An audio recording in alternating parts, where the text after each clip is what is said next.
तो दोस्तों आज की वीडियो में हम बात करने वाले हैं कि अगर आप मैथ का पेपर देने जा रहे हैं तो कौन कौन ऐसे पॉइंट है जिनको आपको ध्यान में रखना है और कौन सी ऐसी चीज़ है जो आपको पहले से करके जानी है ताकि आपका मैथ का पेपर अच्छा जाए। तो दोस्तों अब हम एक एक करके सारे पॉइंट को डिस्कस करने वाले हैं। बहुत ध्यान से देखिएगा क्योंकि सारे पॉइंट आपके लिए इंपॉर्टेंट होने वाले हैं।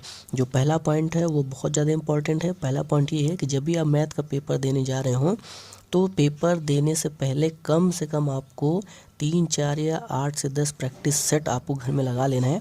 यानी कि प्रीवियस ईयर पेपर को आपको घर में लगा के अच्छे से प्रैक्टिस कर लेनी है।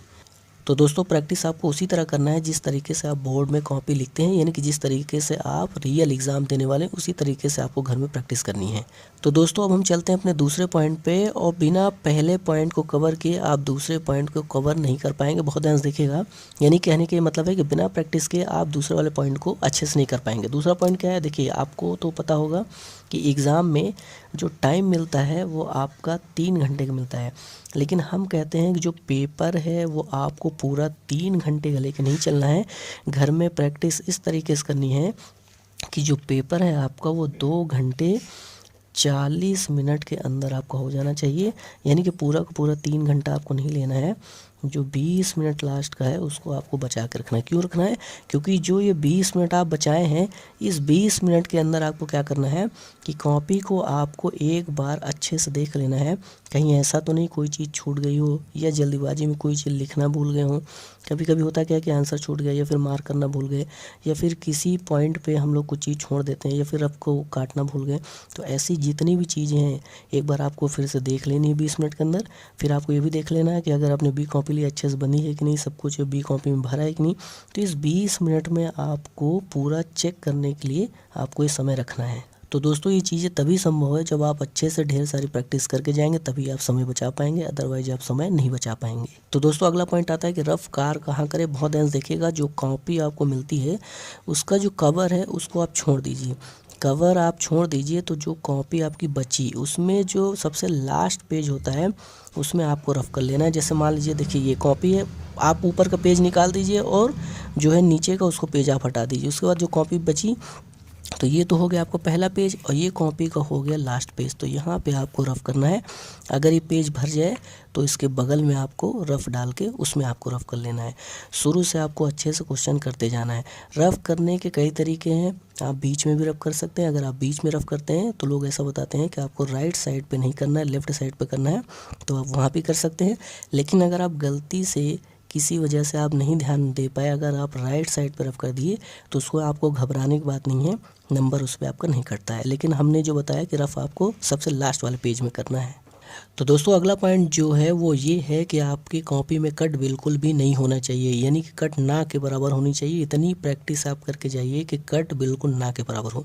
अगर किसी वजह से मान लीजिए कोई सवाल आप लगाने वाले हैं और उसमें ऐसा लग रहा है कि आपको इसमें गलती होने के चांसेस हैं, तो आप क्या करोगे, पहले उस सवाल को रफ में लगा के ट्राई कर लोगे, थोड़ा देख लोगे, तब जाके आप जो है फाइनल अपना आंसर लिखोगे। ऐसा बिल्कुल भी मत करिए कि कट ही कट रहे, क्योंकि कट करने से होता क्या है कि इंप्रेशन उतना अच्छा नहीं पड़ता है।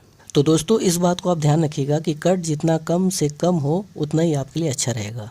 तो अब हम आते हैं अपने अगले पॉइंट पे कि अगर आप कोई क्वेश्चन कर रहे हैं तो उसमें अगर ज़रूरी है तो डायग्राम आपको ज़रूर बनाना है, यानी कि फिगर जो भी है उसको आपको ज़रूर बनाना है। फिगर कहाँ बनाया, ध्यान रखिएगा, फिगर आपको राइट साइड में बनाना है कॉपी में, और उसको कोशिश करिए कि पेंसिल से आप बनाइएगा। क्यों? क्योंकि पेंसिल से बनाते समय अगर गलती होती है तो आप उसको इरेज करके सही करके आप बना सकते हैं। पेन से मत बनाइएगा, क्योंकि अगर एक बार गलत हुआ तो फिर वो सही नहीं होगा। और जो भी डायग्राम हो वो बिल्कुल साफ़ सुथरा होना चाहिए। कई बार क्या होता है कि हम लोग क्वेश्चन तो कर लेते हैं लेकिन जल्दीबाजी में हम लोग डायग्राम बनाना भूल जाते हैं, तो ऐसा बिल्कुल मत करिएगा, क्योंकि डायग्राम का भी नंबर होता है।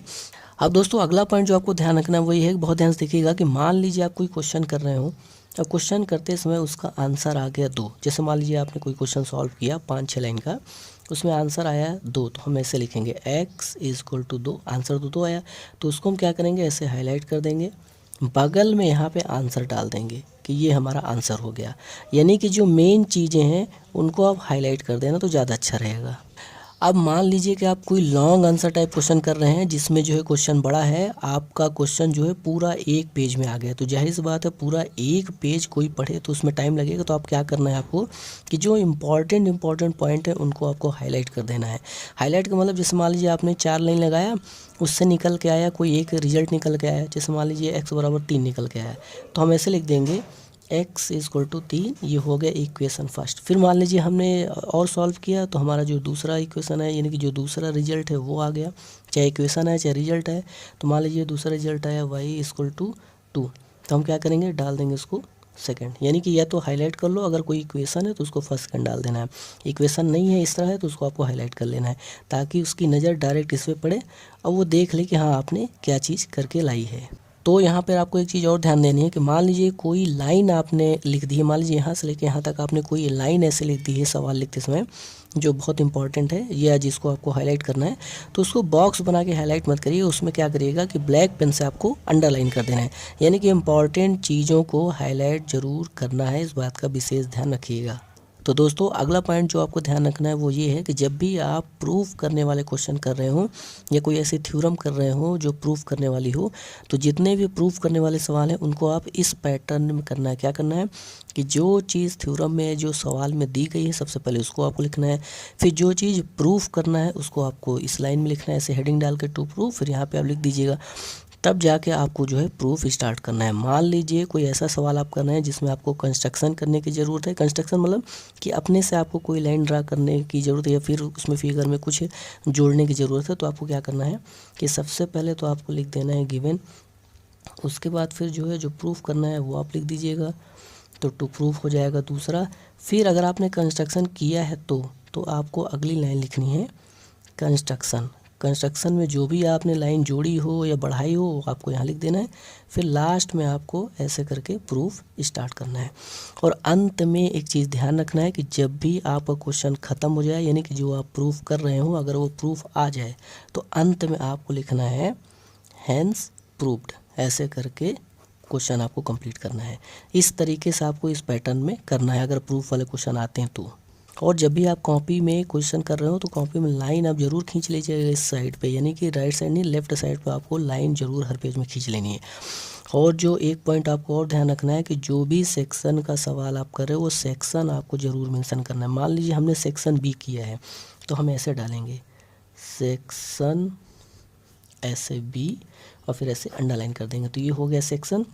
फिर सेक्शन में कौन सा क्वेश्चन कर रहे हैं तो जो क्वेश्चन आप कर रहे हो उसका आंसर डालना का answer number 2, answer number 5, answer number 7, फिर यहाँ से आपको शुरू कर देना है। अब दोस्तों आपको एक छोटी सी चीज़ ये ध्यान रखनी है कि जब भी आप कोई सवाल कर रहे हो तो इक्वल के नीचे इक्वल लगाएं। बहुत ध्यान से देखिएगा कि यहाँ देखिए हमने क्या किया है कि 3 लाइन एक एग्जाम्पल के तौर पर हमने लिया हुआ है, आपको दिखाया हुआ देखिए कि इक्वल के नीचे इक्वल लगाना है। मान लीजिए यही सवाल 5-6 लाइन का होता तो हम लोग ऐसे करते, इसके नीचे फिर इक्वल, फिर इसके नीचे इक्वल, फिर मान लीजिए हाँ हमारा आंसर आ गया तो ऐसे लिख देते आंसर। लेकिन आपको ऐसे नहीं करना। देखिए कुछ लोग कैसे करते हैं, बहुत ध्यान देखिए आपको दिखाते हैं, ऐसे करते हैं। मान लीजिए ये कोई सवाल है एग्जाम्पल के तौर पे हमने लिया हुआ है x+2 है, ये x+ मान लीजिए 3 है, इसको आपको सॉल्व करना है। तो कुछ लोग ऐसे करेंगे, मान लीजिए पहला स्टेप तो ऐसे किए, दूसरा स्टेप इक्वल के नीचे इक्वल किए, तीसरा स्टेप यहाँ किया, चौथा स्टेप इसके बाद यहाँ कर दिए। यानी कि इक्वल के नीचे अगर आप कर रहे हैं तो इक्वल के नीचे ही करते जाइए, जहाँ फाइनल आंसर है वहाँ पे आप आंसर छोड़ दीजिए।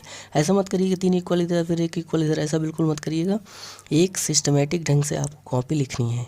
और यहाँ पे आपको एक चीज़ ध्यान देनी है कि मान लीजिए आप कोई क्वेश्चन कर रहे हैं और करते करते मान लीजिए आप कॉपी के बिल्कुल लास्ट तक पहुँच गए, 3-4 लाइन बची है, तो भैया उसको वहीं पर छोड़ देना है, अगला क्वेश्चन अगले पेज से करना है, 3-4 लाइन की मोहमाया नहीं रखनी है।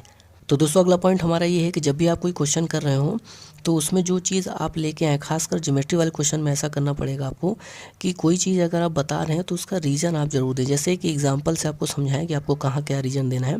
जैसे ये देखिए छोटा सा एग्जांपल हमने लिया समझाने के लिए आपको कि ये फिगर बनाए। मान लीजिए हमें ये दिखाना है इस फिगर में कि ये वाला एंगल है ये इस एंगल के बराबर है, तो हम लिखेंगे क्या, हम अपनी कॉपी में अगर दिखा रहे हैं तो ऐसे लिखेंगे AOB, angle AOB equal angle DOC। हमने दिखा दिया कि जो एंगल AOB है वो एंगल DOC के बराबर है। तो इसका आपको रीजन ज़रूर लिखना है। क्या रीजन है, यहाँ पे जगह नहीं है लेकिन आपको यहाँ पे ऐसे ब्रैकेट लगा के आगे तरफ आपको लिखना है। देखिए यहाँ जगह नहीं है तो हम इसको नीचे लिख दे रहे हैं। रीजन आपको ज़रूर लिखना है कि क्या है ये, वर्टिकली अपोजिट एंगल है, यानी कि ये रीजन आपको ज़रूर बताना है कि एंगल बराबर हैं तो किस रूल से बराबर हैं, किस नियम के तहत बराबर है, आपको ज़रूर बताना है। इससे आपके नंबर कटने के चांस कम हो जाएंगे।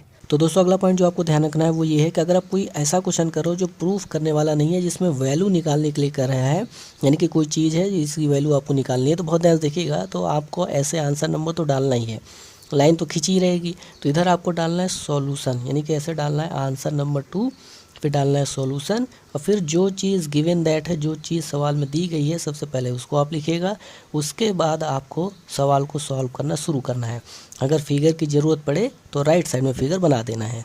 तो दोस्तों अगला पॉइंट जो आपको ध्यान रखना है वो ये है कि कॉपी आपको बिल्कुल भी खाली नहीं छोड़ना है, क्योंकि आपको पता है कि स्टेप वाइज मार्किंग हो गई है, यानी कि अगर आप आधे स्टेप लिखते हो सही तो आपको आधे नंबर जो है मिल जाएंगे। बहुत ध्यान से देखिएगा कि जो स्टेप वाइज मार्किंग होती है उसमें अगर आप जो सवाल है अगर उससे रिलेटेड अगर आप फार्मूले भी लिख देते हो तो भी आपको नंबर दे ही देते हैं, यानी कि आपको कॉपी खाली बिल्कुल भी नहीं छोड़ना है। इस चीज़ का आपको विशेष ध्यान रखना है।